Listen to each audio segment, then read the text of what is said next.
Бүгүн Борбордук шайлоо комиссиясы жарандык платформа коомдук фонду менен биргеликте шайлоо мезгилиндеги үгүт иштери, каржылоо маселелерин чагылдыруудагы жалпыга маалымдоо каражаттардын ролу деген темада коомдук талкуу өткөрдү. Иш-чарага БШКнын төрайымынын орун басары Абдыжапар Бекматов, жарандык платформа коомдук фондунун директору Айнура Усупбекова, Кыргызстандагы ПРООндун өкүлү Юлия Шипилова, эл аралык жана улуттук эксперттер катышты. Диалогдун максаты 2020-жылдагы жогорку кеңешке шайлоолорду өткөрүүдөгү өзгөчөлүктөр менен ММК өкүлдөрүн тааныштыруу.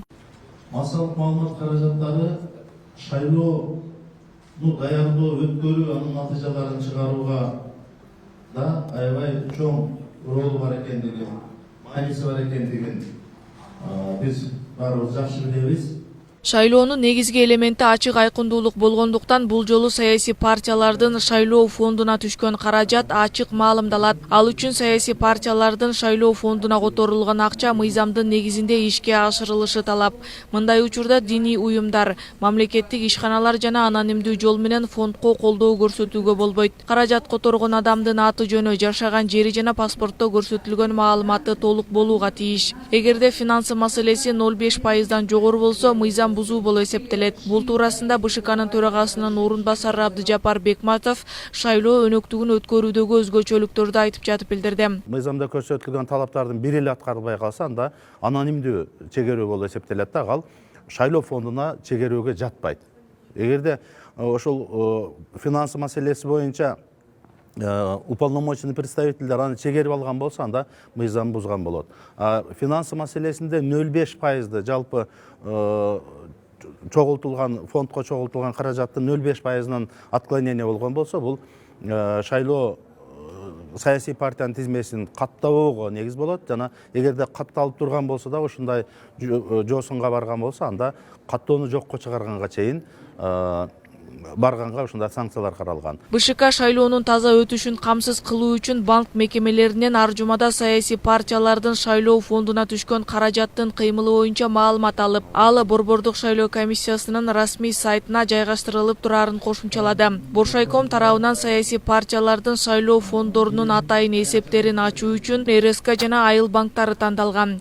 Ал эми жарандык платформа коомдук фондунун директору Айнура Усупбекова шайлоо фондунун ачыктыгы саясий өнөктүктүн адилеттүү өтүүсүнө таасир берет дейт. Анткени шайлоонун жүрүшүн чагылдырган ММКнын өкүлдөрү үчүн шайлоочуларга толук маалымат берүүсүнө ачык аянтча түзүлөт.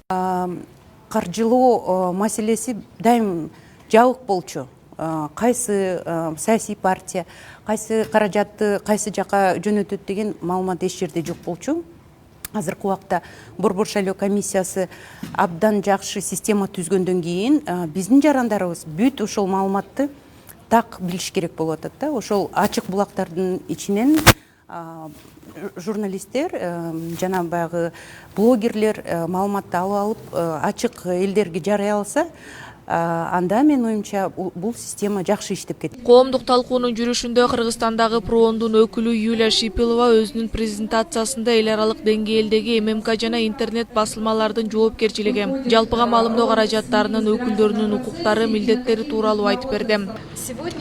Бүгүн биз Кыргызстандагы массалык маалымат каражаттарынын өкүлдөрүн чакырып, шайлоо фондундагы каржылоо тармагын, аны чагылдыруудагы ММКнын орду боюнча коомдук талкуу өткөрүп жатабыз. Мунун негизинде ММКнын өкүлдөрү шайлоого катышкан саясий партиялардын шайлоо фондун көзөмөлдөп, андагы жумшалган каражаттар туурасында иликтөө же анализ жүргүзө алышат. Ошондой эле коомдук диалогдо Кыргыз Республикасынын шайлоо системасына ишенимди жана ачыктыкты жогорулатууга багытталган шайлоочулардын укуктук негиздери, технологиялык процесстерди талкуулап, иш-чара эпидемиологиялык талаптарды сактоо менен өткөрүлдү. Бул иш-чара Кыргыз Республикасындагы ПРООндун колдоосу менен Кыргыз Республикасынын жогорку кеңешине депутаттарды шайлоо комиссиясын каржылоонун ачык айкындык маселелери боюнча билим берүүчү долбоордун алкагында ишке ашырылып жатат. Белгилей кетсек, 4-октябрда парламенттик шайлоо өтүп, ага 44 саясий партия катышуу оюн билдирип, анын 23 саясий партиясы шайлоо алдындагы курултайын өткөрүп, талапкерлердин тизмесин бекитти. Акылай Маратова, Тилекей Шонкулов, Next TV күндүн темасы үчүн.